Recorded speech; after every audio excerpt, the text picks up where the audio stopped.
Hi boys and girls, welcome back. I have the riddle for today. What kind of flower grows on your face? Think about it. I'm out in my garden again today. It's a beautiful day. Wearing another Earth t-shirt. Love your mother, Mother Earth. Today I'm reading Mrs. Spitzer's Garden by Edith Petu, illustrated by Trisha Toussaint. Ready? Here we go. Mrs. Spitzer is a teacher. She is in room 108 of Tremont Elementary School.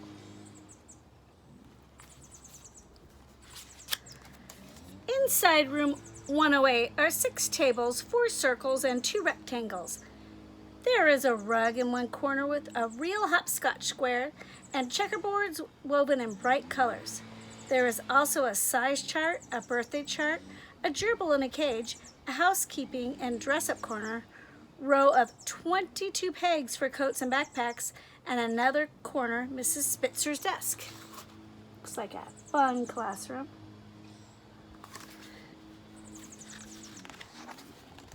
At the end of the summer, Mr. Merrick, the principal, walks down the hall to Mrs. Spitzer's rooms and gives her packets of seeds.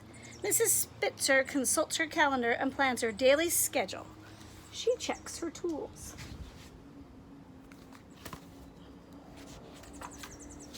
She makes sure the soil is right, light and well drained with plenty of room for sprouting. Then Mrs. Spitzer plants the seeds. It's noisy out here today. Got trash, people doing their yards. It's okay. And the birds. I love the birds though. She waters them, feeds them, and makes sure they get plenty of sun.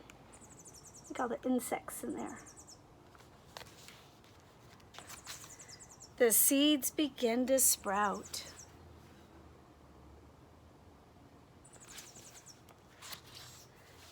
As the plants grow, Mrs. Spitzer watches them closely.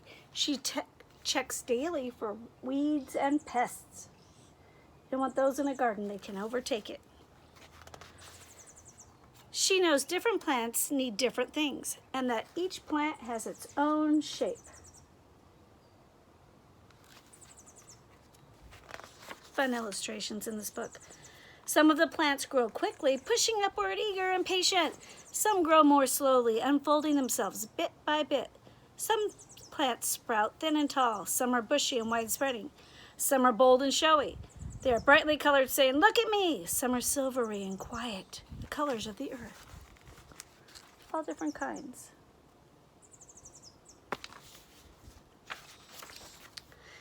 A few are like wildflowers. They will grow anywhere you put them. And some need some real gentle care and special watching over.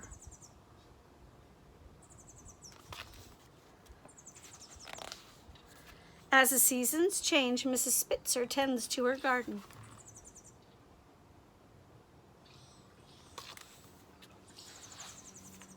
And then the year is over. Her job is done.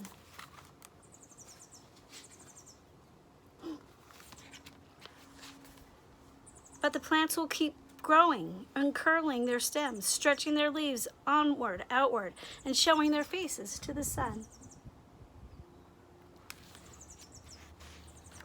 Mrs. Spitzer puts away her tools, her daily calendar, and her plan book. Soon another year will start, and Mr. Merrick will once again walk down the hall with a packet of seeds for Mrs. Spitzer. She will dust off her seeds, till the soil,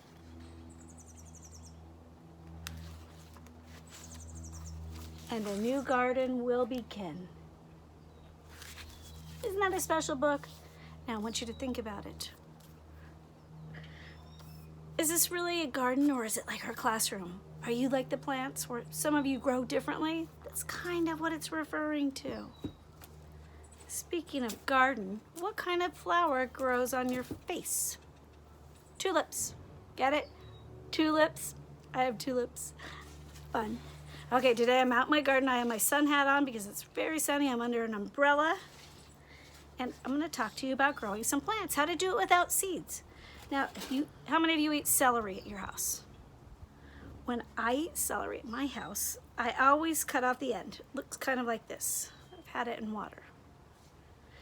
And then I place it in water. And I let the roots kind of grow.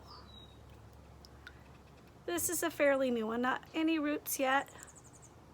Nothing on this. Now this one's, you notice right here, see the little sprout? It's starting to sprout.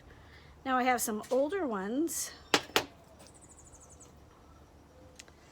They're almost ready for planting. These already are starting to grow a new little celery. I usually wait till I see roots on the bottoms.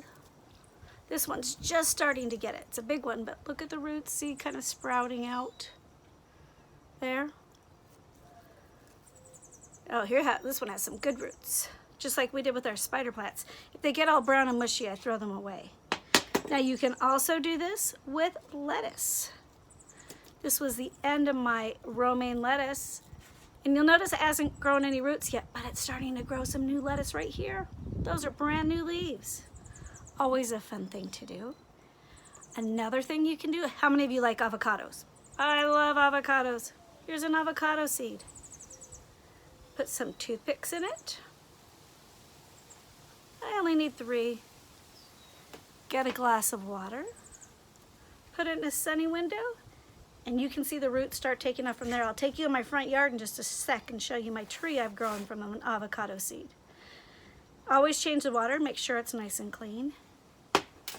Let's go take a look at the celery growing in my garden and some of the lettuces I've already planted. You can also do this with cucumbers, tomatoes, strawberries. The bugs usually eat my strawberries, so I don't grow that many. But I do like to grow tomatoes and cucumbers and a whole lot of other things. Let's go take a pot with my celery. Look, it's starting to grow bigger. Celery likes a little bit of shade, so I put it under my lime tree. Here is my shadow. Here's one of the lettuces I plant. Look how big it's getting. I have another one I planted, one right here. Oh no, these are from seed, but I have another one over here. That's another romaine that's starting to sprout again. You have to start using the leaves pretty quickly or they turn bitter. It's about time to water my garden, but it's growing nicely, just like you. And there's Athena listening to the story. Let's go outside and look at the avocado tree. Here's my avocado tree. It's in a pot in my front yard. Look how big it's gotten. It's been here a couple of years. They say that it won't produce avocado for about 10 years, so I keep it. It's fun. Do you recognize some of the other plants from our classroom? Here's our aloe vera, and so I still have your spider plants. I put them under the tree to keep shade. And I planted. This was one that was sprouting, so I'm gonna wait, let it get bigger. You see how big the leaves have gotten. Hopefully it'll grow some more on you. Show me what you're planting in your house. I'd love to see it. I'll see you tomorrow, boys and girls. Bye-bye.